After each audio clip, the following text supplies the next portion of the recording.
Alhamdulillahirabbil alamin wassalatu wassalamu ala sayyidina wa maulana Muhammadin wa ala alihi wa ashabihi wa dhurriyyatihi wa man tabi'ahum bi ihsanin ila yaumiddin. Amma ba'du. Qalu subhanaka la ilma lana illa ma 'allamtana innaka antal alimul hakim wa tub 'alaina ya maulana innaka antat tawwabur rahim. Alhamdulillah, puji syukur kehadirat Allah Subhanahu wa taala di subuh yang penuh dengan berkah ini. Lepas salat subuh berjamaah, kita lanjutkan dengan niat i'tikaf. Yang belum niat i'tikaf, kita niatkan juga untuk taklim. Juga kita niatkan untuk ukhuwah Islamiyah, bersilaturahim.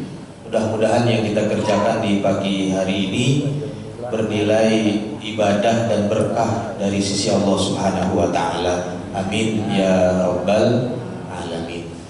Alhamdulillah, pagi hari ini kita kembali mengaji.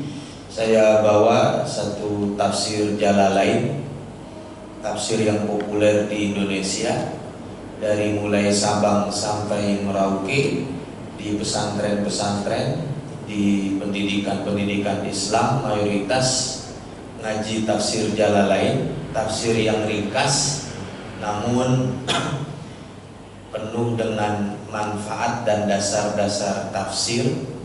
Disebut Jalalain karena penulisnya dua orang jalal. Dalam bahasa Arab, kalau satu jalal itu jalal, dua jalal jalalani atau jalalain. Ustaz Suritno berarti tasniahnya apa ya? Suritno satu, kalau dua Suritno, Suritnoin gitu ya. Susah jadi kalau orang kita. Kalau bahasa Arab bisa ya, dua jalal jalalain. Ditulis oleh Jalaluddin Al-Mahalli dan Jalaluddin As-Suyuti. Guru sama murid namanya sama. Gurunya namanya Jalaluddin, muridnya namanya Jalaluddin. Cuman bedanya gurunya Al-Mahalli, muridnya As-Suyuti. Beliau ulama abad ke-8 dan ke-9 Hijriah. Al-Mahalli tidak lengkap menafsirkan, beliau keburu wafat. Akhirnya diteruskan oleh Imam As-Suyuti. Barangkali para jamaah pernah ada yang dengar kali ya, tafsir Jalalain. Ya, tafsirnya seringkas dan sedikit. Dulu saya pernah bacakan kitab suratul Fatihah. Kami lanjutkan pada suratul Baqarah. Qala al-muallif rahimahullahu ta'ala wa adama nafa'a bihi wa bi'ulumihi fid darain. Amin ya rabbal alamin. Suratul Baqarati ay hadhihi suratul Baqarah. Surat Al-Baqarah. Sapi betina. Madaniyatun, Madaniyah, diturunkan setelah Nabi hijrah. Jadi Madaniyah ini belum tentu turun di Madinah. Kalau turunnya setelah hijrah berarti Madaniyah, meskipun diturunkan di Mekah. Paham apa kata? Di subuh-subuh disuruh mikir, hadirin. Paham ya? Ada satu ayat turun di Mekah, tapi namanya Madaniyah. Kita hafal suratnya. Idza jaa nasrullahi wal fath. Fathu Mekah. Fathu Mekah di mana? Ya di Mekah. Tapi coba lihat di Quran kita, Makkiyah apa Madaniyah? Madaniyah. Kenapa An-Nasr Madaniyah? Turun setelah Nabi hijrah, meskipun turunnya di Mekah. Nah begitu, alhamdulillah ibu-ibu paham meskipun belum sarapan. Ya, kalau kita sarapannya belakangan, kalau ada, kalau enggak ya udah. Surah Al-Baqarah Madaniyah mi'atani 200 wasittun aw sab'un wa thamanuna ayatan, 286 atau 87 ayat. Ada yang mengatakan 86, ada yang mengatakan 87 ayat.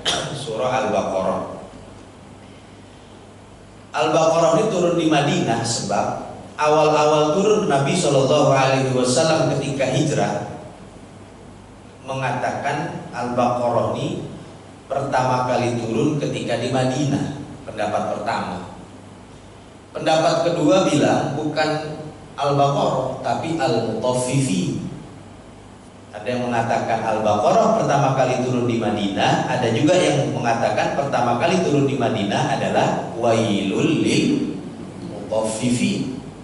Ya, barangkali jamaah An-Nur udah pada hafal semua kali ya. Ya hafal awalnya doang Ustaz, Wailul lil Mutaffifin gitu doang. Kesananya maksudnya nggak tahu Ustaz. Yang apa yang penting awalnya dulu, nanti yang buntutnya baru belakangan sedikit demi sedikit ya. Ketika Nabi SAW sampai di Madinah, memang mayoritas di Madinah Yahudi penduduknya. Waktu Nabi pertama kali hijrah, mayoritas Yahudi. Maka kata Syekh Tantawi dalam tafsirnya, beliau mengatakan korelasi antara Al-Fatihah dengan Al-Baqarah, bahwa Al-Baqarah adalah penjelasan dari hukum-hukum iyyaka na'budu. Iyyaka na'budu kan menyembah. Menyembah itu kan berarti ada hukum-hukum menyembah ibadah. Ibadahnya itu dijelaskan pada surah Al-Baqarah. Petunjuknya ihdinas siratal mustaqim juga dijelaskan pada surah Al-Baqarah. Petunjuk tuh. Dan ghairil maghdubi alaihim, bukan orang yang dibenci, Yahudi. Inilah mayoritas berbicara tentang orang-orang Yahudi pada surah Al-Baqarah. Maka nanti di Al-Baqarah kita sering jumpai ya, ya bani Israil adhkuru ni'mati allati an'amtu alaikum. Ingat gak tuh? Ya ada ya kalau kita baca itu ya. Ya alhamdulillah Ustaz, saya ya kebayang-bayang lah di otak saya. Kan saya kan ya bacanya surah Al-Baqarah. Alhamdulillah kemarin bulan puasa hatam. Ada yang hatam nggak ibu hatam nggak kemarin bulan Ramadan? Alhamdulillah ya pada hatam semua kan ketemu tuh ya Bani Israel. Itu berarti berbicara tentang keturunan Bani Israel. Mayoritas isinya jangan seperti Bani Israel yang kafir. Mayoritas isinya nanti. Yang kedua, mayoritas isinya jangan mengadakan perjanjian dengan Bani Israel yang kafir. Sebab nanti ada beberapa perjanjian Bani Israel semuanya dilanggar. Ya. Wa id akhadna mitsaqa Bani Israel, ketika kami mengambil perjanjian, Allah bikin janji dengan Israel. Ya, diingkari. Allah yang bikin perjanjian. Bagaimana? Bukan presiden, bukan manusia lah gitu ya. Bagaimana manusia mengadakan perjanjian dengan orang Israel? Maka jangan sekali-kali membuat perjanjian dengan Israel kafir. Ya, jadi Bani Israel ada yang Muslim, ada yang kafir. Ini yang kafir ini ya yang jangan. Ya. 2.500 orang Yahudi, 1.500 Nasrani, sisanya Muslim di Madinah. Berarti berapa tuh Muslimnya? 2.500 tambah 1.500. Ini matematiknya dulu pada lulus nggak sih hadirin waktu SD? 4.000 ya. Berarti sisanya 1.000 ya. 1.000. Ketika Rasulullah SAW nyampe di Madinah, kaum Muslimin hanya berjumlah kurang lebih 1.000. Mayoritas orang-orang Yahudi. Lalu kaitannya dengan ghairil maghdubi alaihim waladhdallin, bukan orang yang sesat. Nanti dijelaskan dalam surah berikutnya Ali Imran. Maka Ali Imran berbicara tentang Nabiullah Isa alaihis salam. Wa ubri'ul akmaha wal abrasa wa uhyil mauta. Ali Imran itu. Ya, maka kata Syekh Tantawi, kaitan antara Al-Fatihah dengan Al-Baqarah sangat erat. Ghairil maghdubi alaihim ada di Al-Baqarah, waladhdallin mayoritas ada di surah Ali Imran. Makanya Al-Fatihah ini kan muqaddimah. Ya, semuanya ada di Al-Fatihah. Nanti penjelasannya ada di surah-surah berikutnya. Ya. Al-Baqarah diambil karena sebab ada kisah satu-satunya dalam surah Al-Baqarah, idh wujida, ketika ditemukan qatilun, seorang yang dibunuh, dan lam yajid qatilahu, tidak dijumpai siapa pembunuhnya. Ada seorang dibunuh, pembunuhnya gak diketahui siapa. Kemudian Nabiullah Musa diperintahkan agar menyembelih seekor sapi betina. Bani Israel nanya, sapinya yang model bagaimana? Innaha baqaratun safra'u faqi'un launuha tasurrun nadhirin. Kekuning-kuningan, keemas-emasan. Nanya lagi ya. Ini hadirin, tapi ntar kalau ada tanya jawab jangan takut tanya jawab. Pak, ada yang mau nanya enggak ibu? Enggak, nanti saya balik nanya. Nanti saya seperti Bani Israil. Enggak, kalau nanya ilmu enggak apa-apa ya. Ini nanya sesuatu yang cuma jelas. Sekiranya enggak pakai nanya sapi yang mana aja bisa. Sebetulnya ada satu riwayat dalam tafsir, akhirnya Bani Israil menemukan sapi betina itu dari seorang anak yatim. Seorang anak yatim ditinggalkan ayah ibunya, diwariskan satu sapi di hutan belantara. Nanti kalau ayahmu sudah tak ada, pergi ke hutan itu, panggil dengan kode Ismullahil A'zam. Ada ada nama panggilannya dengan menyebut nama Allah. Ketika dipanggil, kemudian sapinya datang. Kemudian anak tersebut disuruh ibunya untuk dijual. Nak jual sapi di Madinah, ke pasar. Belum nyampe di pasar, di tengah jalan ada yang nawar. Nak, berapa sapimu nak? 5 dinar harganya. Kata yang mau beli 10 dinar, bagaimana nak? Nggak boleh. Ibu saya tadi bilang suruh jual berapa? 5 dinar. Pulang akhirnya ya, mak tadi ada yang nawar sapi kita mak, tapi aku nggak kasih. Kan mak bilang tadi suruh jual 5 dinar. Terus kau bilang berapa? Ya dia nawar 10 mak, dikasih nggak? Enggak. Kalau emak-emak orang bendi ini, wah emang anak itu ya. Akhirnya besok ya sudah, kau jual 10 dinar. Besok dia keluar lagi, belum sampai di pasar ada yang nawar lagi. Berapa? 10 dinar harganya. Kata orang itu, bagaimana kalau 20 dinar? Enggak boleh. Kata makku disuruh jual 10 dinar. Pulang, mak tadi ada nawar lagi mak. Berapa katanya? Masa ditawar 20 dinar? Kan mak bilang 10 ya mak. Maknya diem aja gitu ya. Kalau mama Benny diem aja begitu sambil berembun aja ya. Akhirnya kata ibunya, besok kau jual lagi ke pasar. Kalau ketemu itu orang lagi, tanya, ini sapi jual apa jangan? Berarti ibunya udah tahu kalau orang itu enggak niat beli, tapi ngelarang untuk sapi ini dijual. Ditanya ya, kata emakku ini sapi jual apa jangan? Kata orang itu jangan dijual. Pulanglah dia, dibawa sapinya. Besok akan datang orang yang nyari itu sapi, jangan dijual kecuali seberat emas. Ada yang mengatakan seutuh-utuhnya. Kalau seutuh-utuhnya berapa kilo tuh? Besok kita Idul Adha di 3 bulan lagi. Minimal 250 kilo ya. 30 juta ya. Lebih sekarang ya, 250 juta. Ya kalau di musim lain tuh udah ada yang tabungan ya. Tabungan kurban dari setahun yang lalu. Ya, cuman udah 2 bulan lagi. Aduh Pak Ustaz, kayaknya saya tahun depan aja deh, gimana kalau saya ambil dulu Pak Ustaz. Ada juga tuh, saya kalau beda sih insya Allah enggak gitu ya, enggak jauh beda gitu. Ya, gitu. Ada yang bilang seberat kulitnya aja. Saya nggak tahu kalau kulitnya ya, yang dijual, tapi ya besok ya kulitnya jangan dijual ya. Benar, besok datang Bani Israel, itu sapi satu-satunya yang ada yang kriterianya sama seperti Al-Baqarah tadi. Akhirnya dijual seberat emas ya. Itu gara-gara apa tuh tadi? Anak itu dapat seberat emas. Bakti kepada orang tua. Buah bakti kepada orang tua. Maka disebut dengan surah Al-Baqarah ya.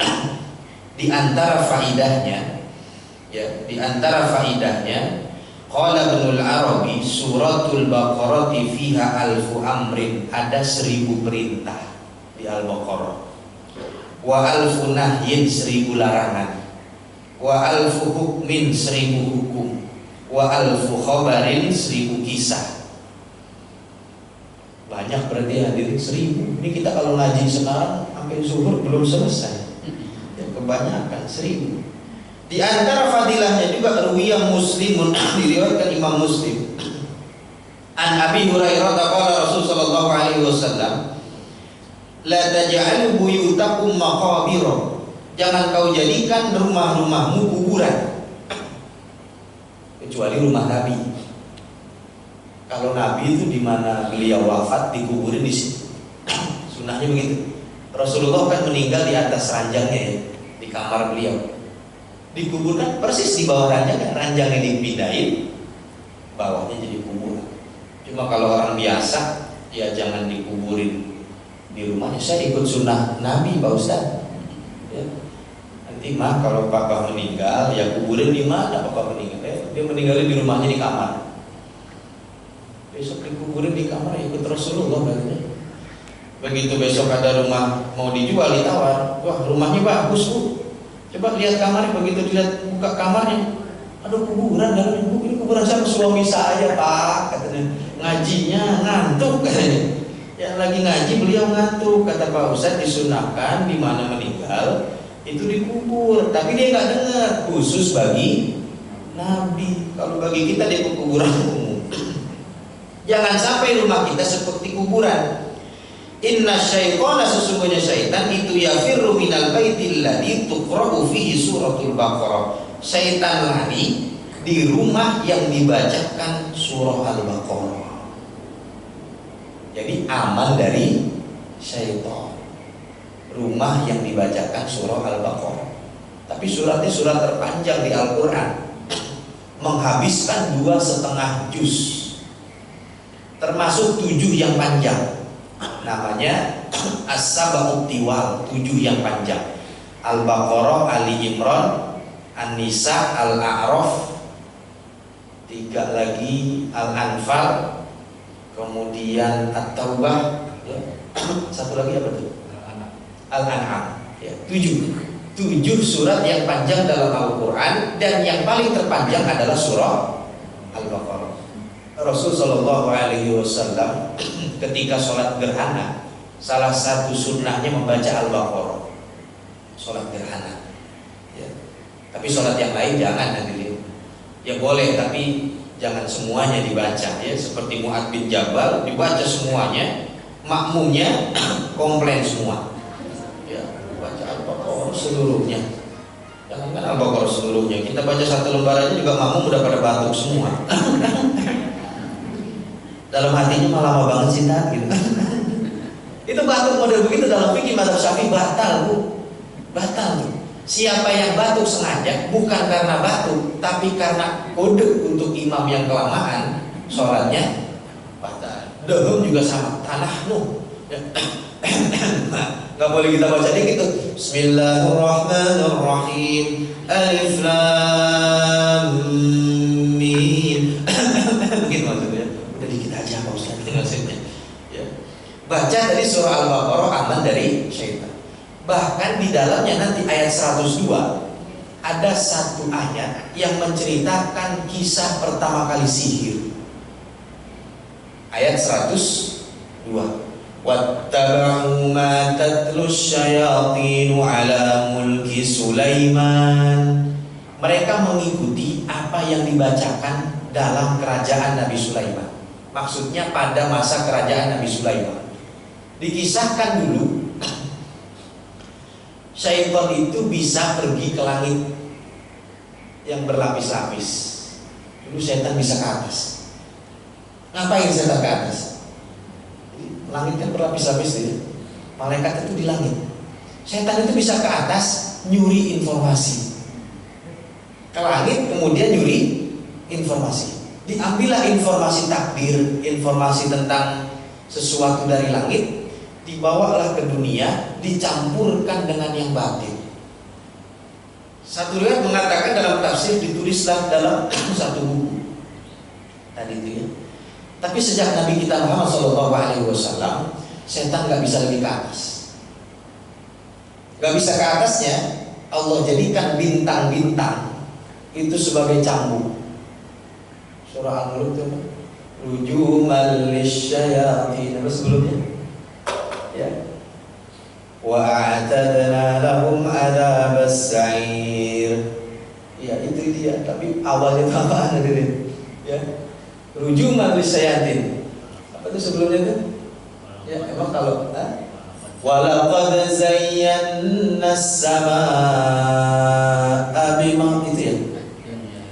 Bimasabiha wa ja'alnaha rujuman lisyayatin. Jadi setan ketika ke atas rujum, dicambuk, nggak bisa. Tapi dulu setan bisa ke atas lagi. Dibubuhkanlah itu, ya, dicampurkan dengan sesuatu yang batil. Saat zaman Nabi Sulaiman alaihissalam, kitab itu, kitab sihir tadi yang infonya dari langit kemudian dicampur adukan sama Nabi Sulaiman, dipendam di bawah kerajaannya. Dalam satu riwayat dalam tafsir, dipendam kitab sihir di bawah kerajaannya Nabi Sulaiman. Ketika Nabi Sulaiman wafat, setan ngasih info ke tukang sihir, di bawah kerajaan Sulaiman ada kitab sihir. Diberitahu infonya, diambil, digali, diambillah kitab sihir itu, dipelajari. Ya.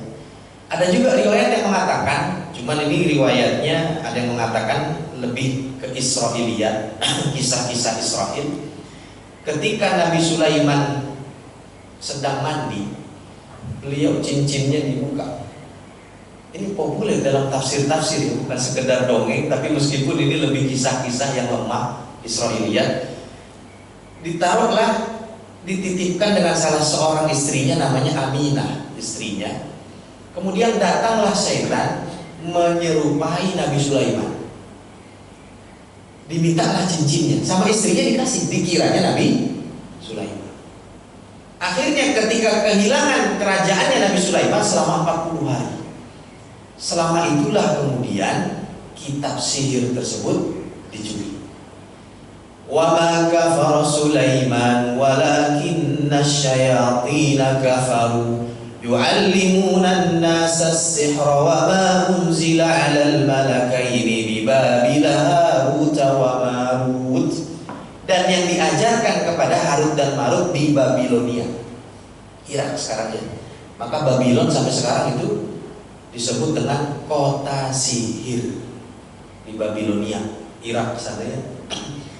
Kata ulama madzhab Syafi'i, airnya makruh dipakai wudhu, air Babilonia.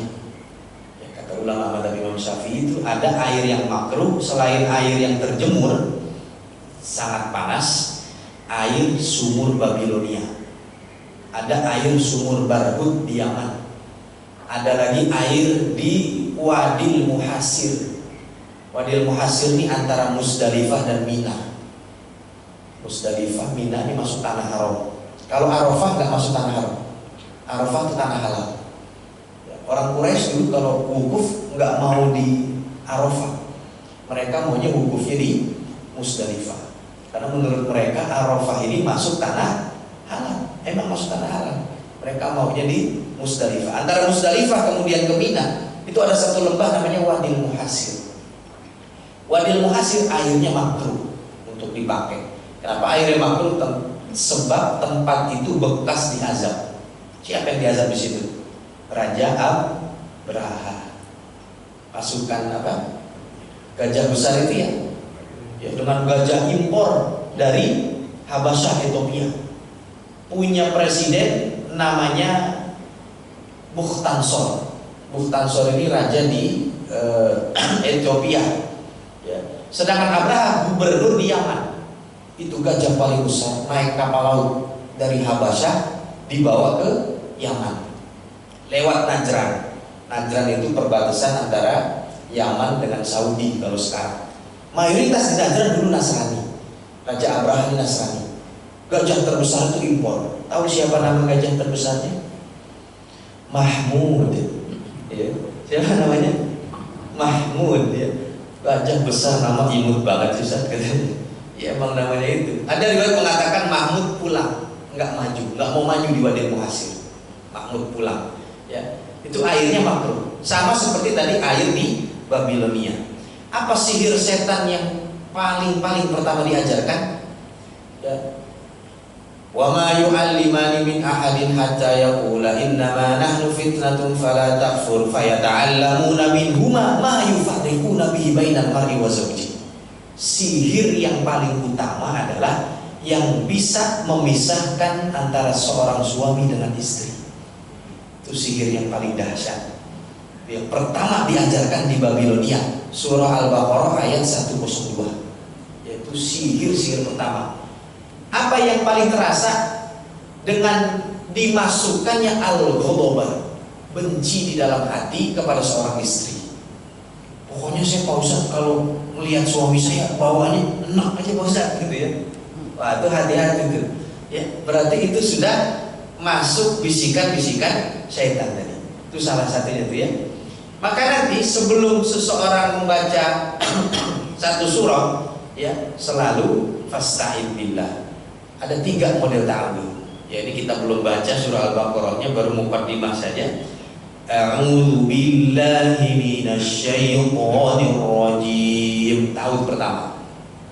Boleh juga ta'awudz model kedua.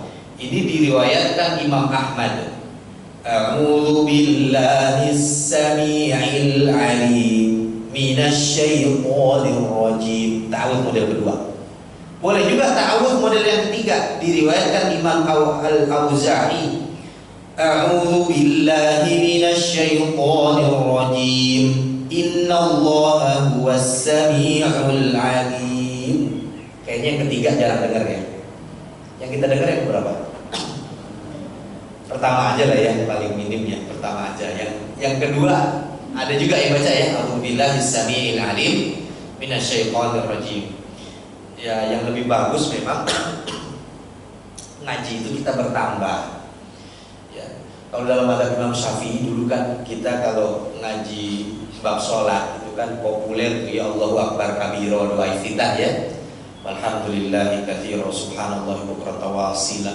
Padahal dalam mazhab Imam Syafi'i sendiri yang mayoritas orang Indonesia anut, itu doa iftitah itu lebih dari 4 riwayat. Allahumma ba'id baini itu mazhab Syafi'i juga tuh. Allahumma ba'id baini kama ba'adta bainal masyriqi wal maghrib wa akhiril khataaya wa naqasabul abid min dan mazhab Syafi'i juga tuh. Subuhun qudus rabbul malaikati wa ruh subhanallah walhamdulillah wa la ilaha illallah wallahu akbar. Yang biasa bapak-bapak baca, ibu-ibu baca mana? Berkabiro. Dan juga Allahumma ba'id baini ya. 2 aja tuh. Ya. Ini yang lain enggak ada dibaca lagi, enggak ada. Aduh ya. Tapi kalau makan nambah ya, kalau makan nambah ya, yang lain banyak, tapi baca sholatnya nggak nambah-nambah. Dalam mazhab Syafi'i itu semuanya sunnahnya dibaca. Kalau sholat sendiri atau jadi imam yang makmumnya redo. Kalau makmumnya nggak redo nggak boleh, cuma 1 aja dia pilih. Ya, tapi kalau makmumnya redo, sunnahnya dibaca semua tuh. Ya, kalau baca subhana rabbiyal a'la ini berapa kali? 3 kali aja. Ya. Ya dulu kan 3 kali dari kita kecil ya, sampai sekarang masih 3. Masya Allah. Makan bubur aja udah nambah pagi-pagi, masa bacaan sholat belum nambah-nambah ya. Yang afdal itu 7, yang sempurna 11 bacanya ya. Itu dalam mazhab Imam Syafi'i kecuali imam ya, kalau sholatnya sendiri. Doa ruku kan subhana rabbiyal azim wa bihamdi, itu aja yang dibaca. Allahumma laka raka'tu wa laka aslamtu wa bika amantu wa laka aslamtu. Pernah dengar gitu? Belum pernah dengar Pak Ustaz. Ya. Kalau kuliner insya Allah sampai Cirebon saya hafal Pak Ustaz. Kerja orang sekarang gitu. Kalau kuliner semuanya dihafal. Saya bukan nggak mau baca Pak Ustaz gitu ya. Saya takut ketukar. Ya kan, Allahumma laka raka'tu wa bika amantu wa ala rizqika aftartu. Saya mau buka puasa apa mau sujud, mau apa mau ruku tadi ya Ustaz gitu ya. Nah, kita kembali tadi ya. Ada salah satu ayat tentang sihir di ayat 102. Ini riwayat Imam Muslim, siapa yang baca surah Al-Baqarah insya Allah rumahnya aman dari syaitan ya. Ada juga yang lain mengatakan Wa fi riwayatin likulli syai'in sanamun. Setiap sesuatu itu ada bonggolnya. Bonggol itu apa ya? Pokoknya gitu ya. Batang utamanya, ya, bonggolnya. Wa sanamul Quran itu suratul Baqarah. Bonggolnya Quran itu Al-Baqarah. Ya. Bonggolnya Quran itu Al-Baqarah. Riwayat lain ada yang mengatakan siapa yang baca Al-Baqarah aman rumahnya, tidak dimasuki murdatas syayatin, syaitan, salasata ayyamin 3 hari. Riwayat lain tuh, siapa yang baca Al-Baqarah enggak dimasuki syaitan rumahnya selama 3 hari. Oh, berarti saya udah baca nih Ustaz hari Ahad, Senin, Selasa, Rabu baru saya baca lagi. Ya bukan begitu juga maksudnya. Ya. Maksudnya ya tetap dibaca yang lain juga. Ya. Baca saya sedikit saja, ya, mukadimahnya saja sudah panjang sekali. Ya. Alif Lam Mim. Apa artinya? Allahu a'lamu bimuradi. Pendapat pertama hanya Allah yang tahu. Ini namanya huruf muqatta'ah at-tahaji. Dalam ilmu tafsir disebut huruf muqatta'ah. Dibaca terputus-putus. Jangan dibaca alamat. Ya, satu-satu dibacanya. Juga dia disebut huruf tahaji. Tahaji itu berupa huruf hijaiyah. Ada yang satu-satu. Shad, satu huruf. Nun wal Qur'ani wa ma yasqurun. Satu lagi apa tuh? Yang satu huruf tuh. Qaf wal Qur'anil Majid. Ada yang 2 huruf. Apa contohnya? Oha, Yasin. Cuman ya-nya jangan panjang-panjang. Ya-nya kan hanya 2 harokat. Sin-nya yang baru 6, mad lazim. Jangan Yasin kepanjangan. Yasin itu yang betul bacanya, ya.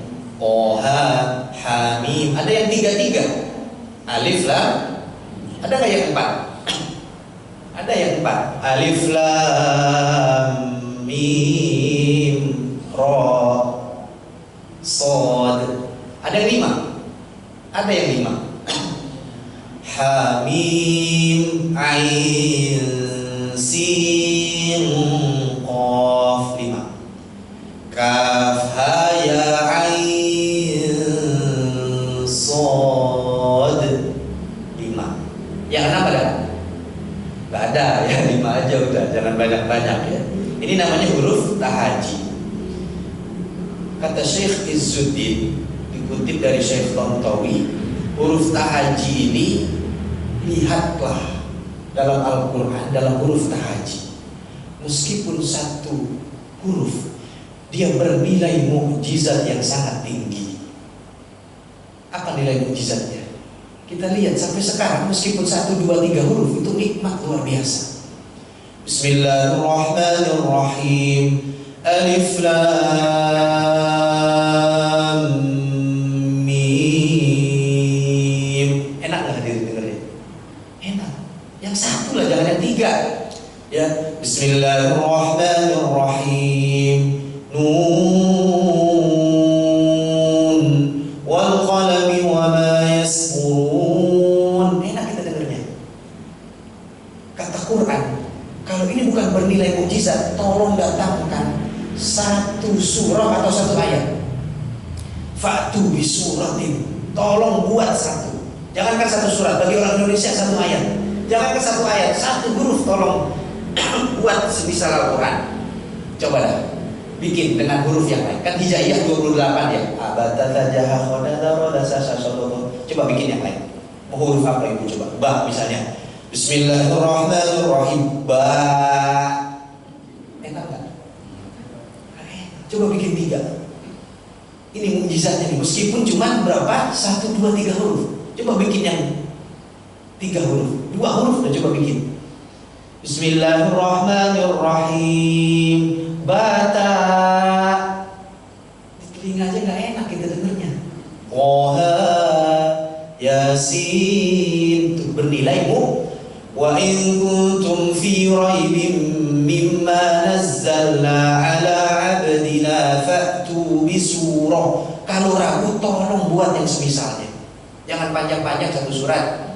Ya, model tadi aja tuh huruf hijaiyah kan gampang banget. Ya udah Pak Ustaz, iya dah ya. Bismillahirrahmanirrahim. Ya. Enggak enak. Ini bukti bahwa meskipun cuma satu huruf, dia bernilai apa tadi? Mukjizat.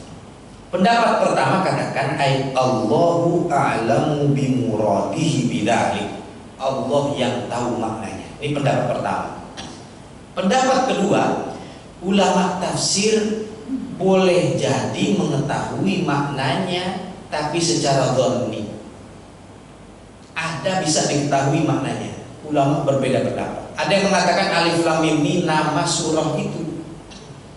Berarti Al-Baqarah disebut juga namanya adalah surah alif lam mim. Ada yang mengatakan alif lam mim ini berupa huruf muqatta'ah yang punya makna satu-satu. Alifnya ana, lamnya Allah, mimnya a'lam. Ana aku, Allah a'lam yang tahu. Ada juga yang mengatakan alifnya ini Allah, lamnya Jibril, mimnya adalah Muhammad. Dari Allah melalui malaikat Jibril kepada Muhammad. Ya.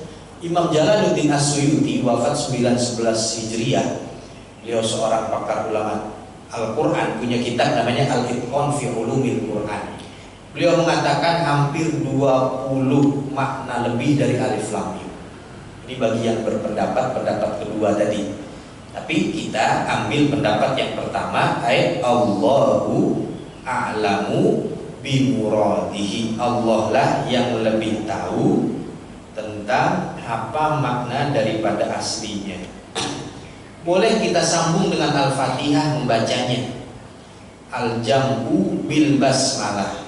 Model pertama cara baca alif lam mim digabung dengan bismillah. Ghairil maghdubi alaihim waladdallin.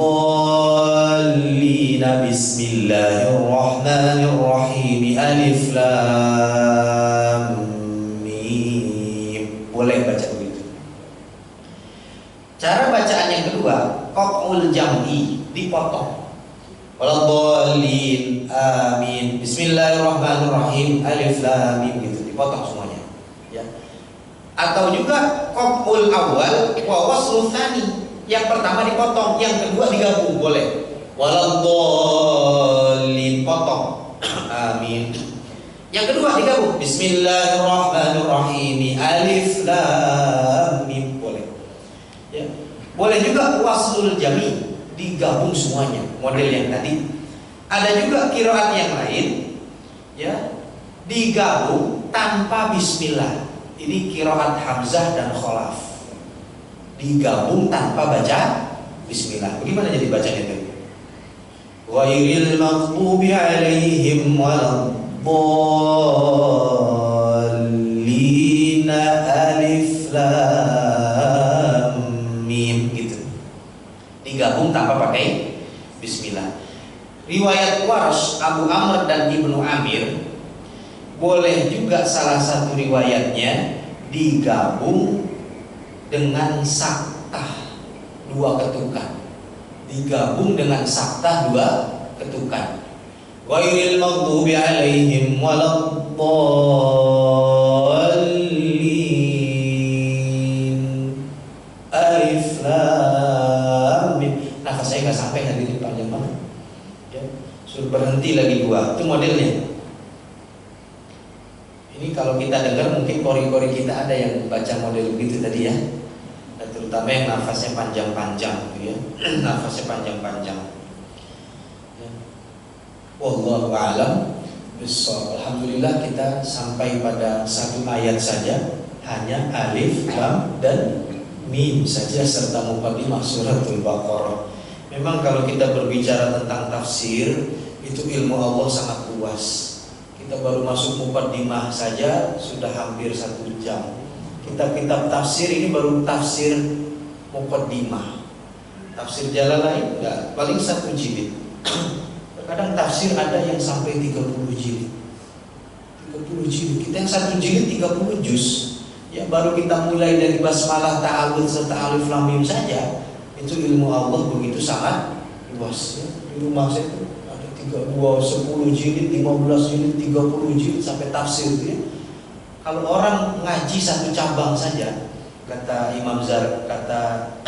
Al-Imam Az-Zarkashi, habis umurnya ilmunya belum selesai, baca kitabnya belum selesai ya. Maka saya di rumah itu banyak tulisan-tulisan dalam tafsir yang ada ayat saya baru sampai juz 6, juz 7-nya masih belum ada tulisannya, berarti belum sempat ya, karena umurnya keburu habis. Qul law kana al-bahru midadan li kalimati rabbi lanafidal bahru qabla an tanfada kalimatu rabbi.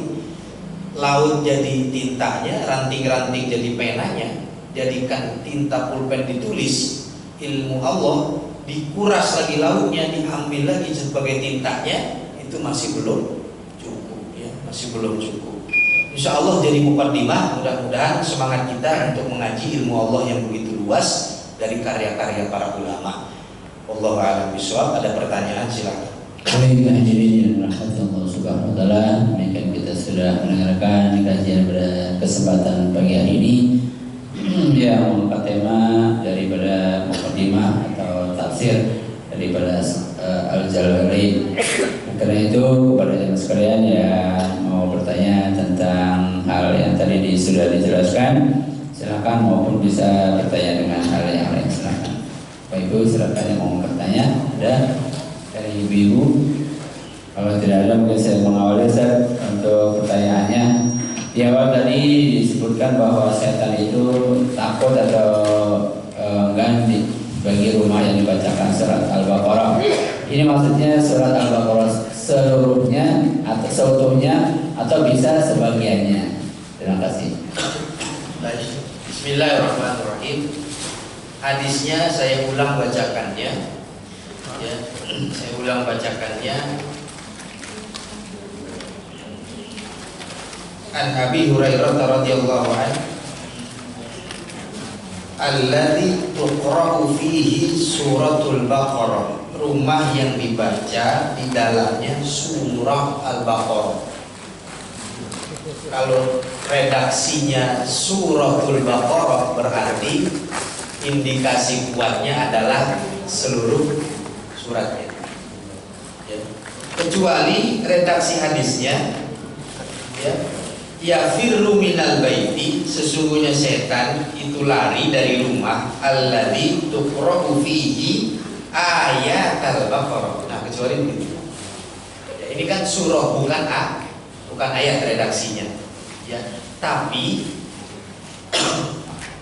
ada juga yang mungkin setan lari juga dengan tidak semua surah Al-Baqarah ya. Karena salah satu salah satu penyebab setan kabur itu dibacakan ayat-ayat Allah yang manapun sebetulnya, yang manapun. Tapi kalau pengen 3 hari dan masuk hadis riwayat Abu Hurairah dari Imam Muslim tadi, ya bacanya 1 surah ya.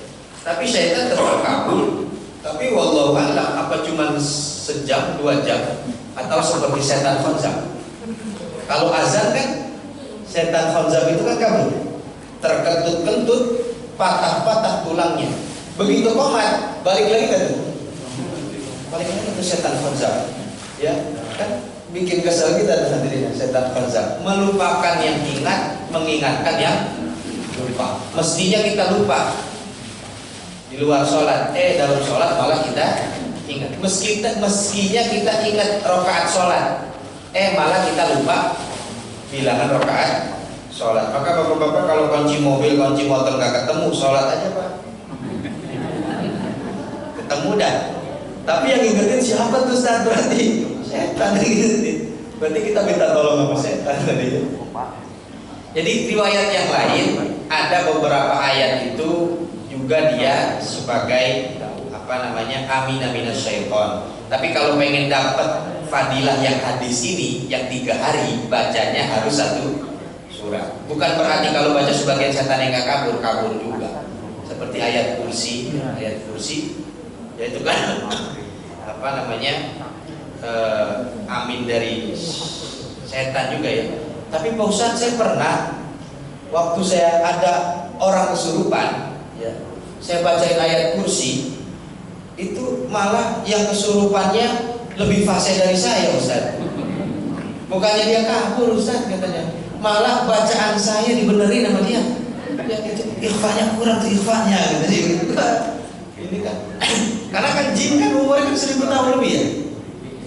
Ya, jinnya mungkin muslim, jin itu 1000 tahun lebih. Dia dari 1000 tahun udah ngaji di Anur sini dulu, mungkin kalau masih ada. Bapak-bapak, ibu-ibu ngaji udah berapa tahun? Ya paling baru 40 tahun.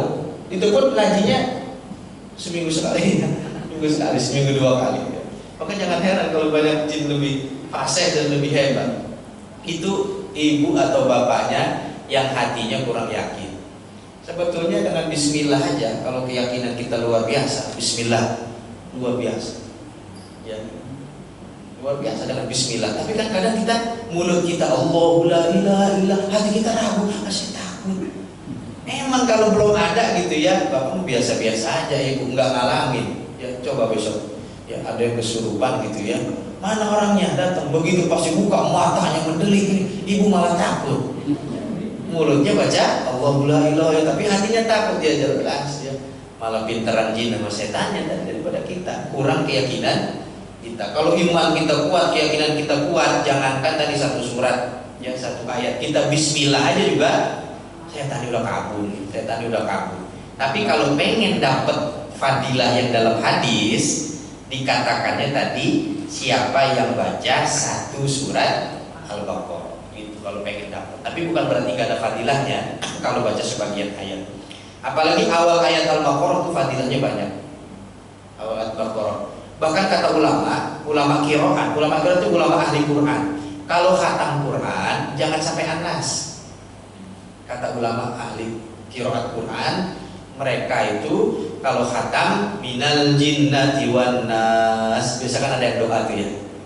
Ya, Allahumma ja'alil Qur'ana dan seterusnya. Yang bagus kata ahli Quran itu minal jinnati wan nas, baca lagi Al-Fatihahnya, baca lagi Al-Baqarahnya minimal 5. Kenapa kok begitu Ustaz? Karena ada hadis Rasulullah SAW yang paling baik yang menyudahi dan memulai. Yang paling baik adalah yang khatam dan yang memulai. Jangan khatam doang. Coba saya tanya, ini udah berapa hari nih setelah kita Idul Fitri? 2 pekan ya, udah 2 pekan, udah juz berapa sekarang? Aduh, saya belum mulai, saya masih masih mabok ketupat Pak Ustaz sama nastar apa ini. Coba siapa yang udah mulai baca Quran lagi? Itu tadi yang paling bagus, yang menyudahi menghatamkan juga dia kembali mulai. Ya, jadi baca Al-Baqarah minimal 5 ayat, fadilahnya begitu banyak. Ya, tapi kalau pengen hadis yang tadi satu surat, tapi bukan berarti sebagian surat Al-Baqarah pun enggak, banyak sekali fadilahnya. Wallahu a'lam. Ibu-ibu ada nanya? Baik, silakan. Ya, ibu-ibu ada. Oh, Haji Thomas silakan.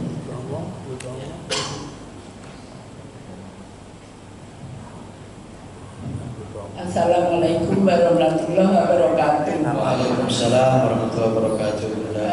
Pak Ustaz, yang barusan Pak Ustaz bicara, sebaiknya itu kalau kita membaca Al-Quran itu, apakah dimulai dari pertama kali terus sampai selesai itu setiap harinya?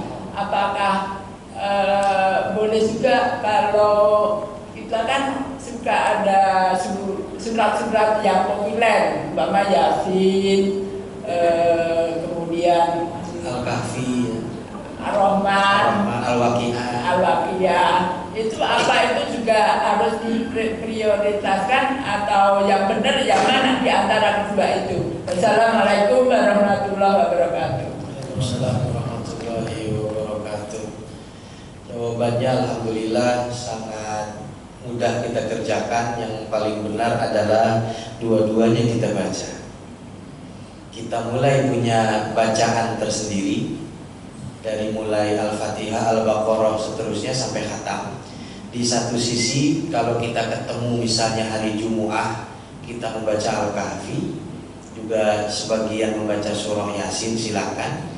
Di satu sisi juga kita membaca surah-surah pilihan ketika masuk waktu setelah subuh sampai terbit matahari, setelah asar sampai terbenam matahari, dan di waktu-waktu tertentu kita baca juga surah-surah yang lain. Juga di satu sisi kita punya bacaan Al-Quran tersendiri. Jadi jawabannya dua-duanya, tidak ada prioritas yang mana. Satu sisi Bunda punya bacaan Al-Quran di tandai. Saya baru bacaan sampai Ali Imran, nanti terusin lagi. Begitu Jumat, Bunda silakan baca Al-Kahfi dulu, baca Yasin dulu silakan, baca Ar-Rahman dulu, Al-Waqiah sebelum tidur. Kalau nanti harus prioritas salah satu akan jadi sulit dan repot. Kalau misalnya mau tidur baca surah Al-Muluk, Tabarakalladzi biyadihil muluk. Tapi Pak Ustaz kan bacaan saya baru juz 10. Saya kan Al-Muluk itu kan juz 29. Berarti ntar saya baca Al-Muluknya 3 bulan lagi. Ya, jangan tunggu 3 bulan lagi. Baca aja surah Al-Muluknya, tapi juz 10-nya tandain. Nanti habis baca Al-Muluk, besok paginya terusin lagi yang juz 10 tadi. Jadi dua-duanya lebih bagus. Cuma kata Imam Nawawi dalam kitab Al-Adhkar, baca yang paling bagus sebetulnya bukan per juz. Baca yang paling bagus adalah jangan berhenti di juz, kecuali ini banyak kesalahan orang Indonesia juga, kesalahan orang-orang luar juga, mereka berhenti di juz. Sebetulnya juz ini bukan tempat berhenti. Bacaan berhenti yang paling baik adalah bacaan ketika satu tema Al-Quran sudah selesai. Tapi ini bab paling sulit. Maka ketika bab lomba Al-Quran, baca Al-Quran, bab paling sulit tajwid itu bab waqaf dan ibtida. Kapan kita mulai, kapan kita berhenti, itu paling sulit. Karena harus tahu maknanya. Ya, jadi jangan berhenti kalau maknanya, ceritanya belum selesai. Ya, jadi selesaikan dulu kisahnya itu. Lah saya kan nggak tahu Pak Ustadznya, itulah kekurangan kita karena kita nggak tahu maknanya. Itu kata Imam An-Nawawi dalam kitabnya Al-Adhkar, yang paling bagus berhenti ketika temanya sudah habis. Itu cara berhenti Quran yang paling bagus. Cara baca Quran yang paling bagus dalam sholat, kata Imam Nawawi dalam Al-Adhkar. Baca Quran yang paling bagus adalah dalam sholat. Memang para sahabat dan Rasulullah kan hafal semua, Al-Baqarah, baca Ali Imran semua. Saya kan kalau saya baca Quran dalam sholat, saya baca apa Ustaz? Saya kan hafalnya kan Al-Hakumut ke bawah. Ya kan? Terus saya baca apa? Ya nyontek boleh lah. Nyontek pakai ini boleh. Ya, tapi sholat sendiri jangan jadi imam. Di rumah juga boleh. Beli apa tuh yang standing tuh? Ada standing tuh. Ya, pinjam aja dulu masjid gitu ya, sehari bisa balikin lagi. Ya, di rumah gini. Kemudian dijepit. Nah, itu bacaan Quran ketika sholat, qiyamul lail, tahajud itu paling bagus di situ. Tapi ibu, bunda-bunda yang usia orang tua saya ini masih ngeliat kan? Nggak tapi ngeliat ya kalau jauh ya, nggak tapi ngeliat gitu ya.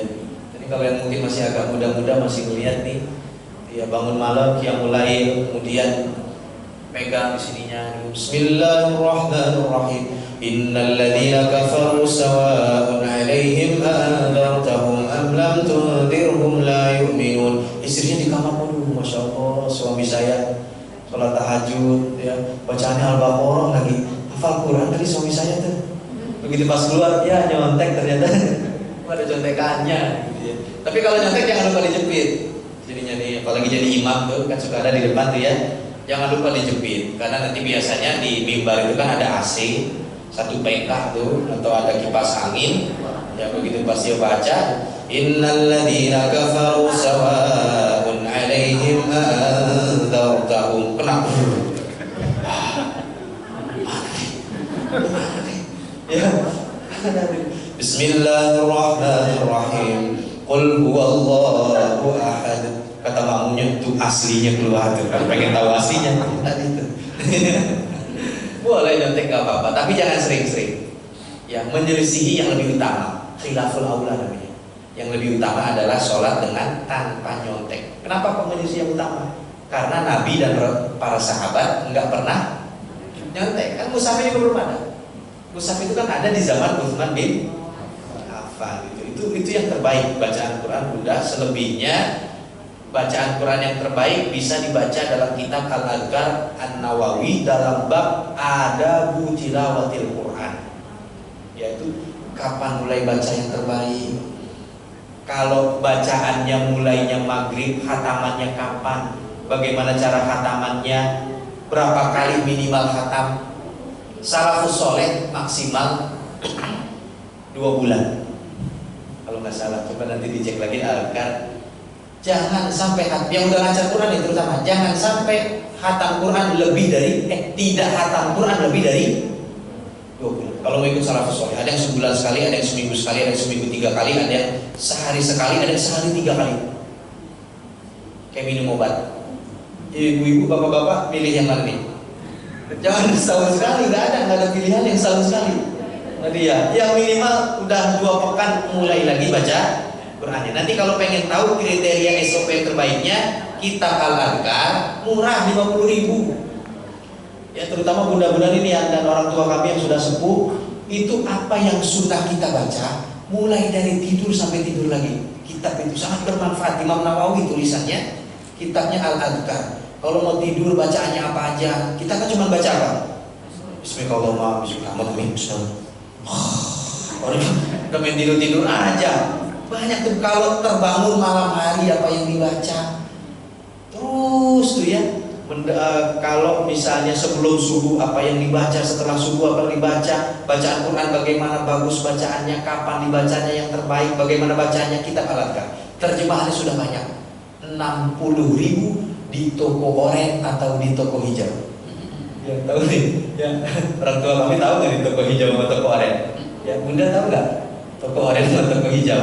Ya, tahu katanya bapak, tahu katanya. Al-Adhkar. Kalau masih kurang juga buat yang masih muda yang ngajinya banyak, ya Imam Nawawi membuat 1 kitab khusus adab membaca Quran, tebal segini. Ya lebih tebal lagi nih, kalau Al-Adhkar tadi kurang, ya At-Tibyan fi Adabi Hamalatil Quran, judul kitabnya. At-Tibyan fi Adabi Hamalatil Quran, khusus membahas tentang Al-Quran, adab-adabnya. Imam Nawawi tadi, ya udah pernah dengar apa belum? Lihat juga belum pernah. Baca udah pernah belum? Belum pernah. Lihat juga belum pernah juga. Lihat belum pernah juga. Kalau soto Haji Mamat, tahu soto Haji Mamat? Wah tahu semua kira soto Haji Mamat, heran saya. Kira buku kita nggak ada yang tahu. Wallahu a'lam. Jadi dua-duanya tadi itu. Baik hadirin yang dirahmati Allah Subhanahu Wa Taala, dikarenakan waktu sudah cukup siang, pada karena itu Ustaz sudahi untuk memberikan kesimpulan dan mengakhiri dengan doa. Bapak Ibu sekalian dirahmati Allah Subhanahu Wa Taala, kesimpulannya adalah 1, mulai lagi baca Qurannya. Yang belum mulai nih, ya ini buat manfaat buat kita nih, ya. Yang dari mulai Lebaran belum mulai baca Quran lagi, dah sekarang ingetin mulai baca Quran lagi. Kedua, kesimpulannya banyak-banyak baca surah Al-Baqarah, apalagi yang banyak pikiran. Ini dari muka-mukanya kelihatannya banyak pikiran. Habis Lebaran kemarin saya lihat, ya Allah ya, orang banyak pada bengong hadirin habis Lebaran. Yang kedua kesimpulannya apa tadi? Banyak surah Al-Baqarah. Yang ketiga, banyakin baca dan tadabbur surah Al-Baqarah. Jangan banyak-banyak, 1 ayat aja dulu dari Alif Lam Mim. Besok dalikal kitabu, ya. 3 ini mudah-mudahan bermanfaat. Mari kita berdoa kepada Allah Subhanahu Wa Taala. Mudah-mudahan yang kita kaji ada manfaatnya, menambah keberkahan hidup kita, keluarga kita, juga anak-anak kita menjadi anak-anak yang soleh dan solehah. Bismillahirrahmanirrahim. Alhamdulillahirabbil alamin. Allahumma shalli ala sayyidina Muhammad wa ala ali sayyidina Muhammad. Allahumma anfa'na bima 'allamtana warzuqna 'uluman tanfa'una warzuqna ilman nafi'a. Allahumma arzuqna fahman nabiyyin wa hifdzal mursalin wa ilhamal malaikatil muqarrabin bi rahmatika ya arhamar rahimin. Subhanakallahumma wa bihamdika Asyhadu an la ilaha illa anta astaghfiruka wa natubu ilaik. Walhamdulillahirabbil alamin. Wassalamualaikum warahmatullahi wabarakatuh. Waalaikumsalam warahmatullahi wabarakatuh. Terima kasih kepada Pak Ustaz, terima kasih kepada jamaah sekalian yang sudah mengikuti kajian pada kesempatan hari ini. Saya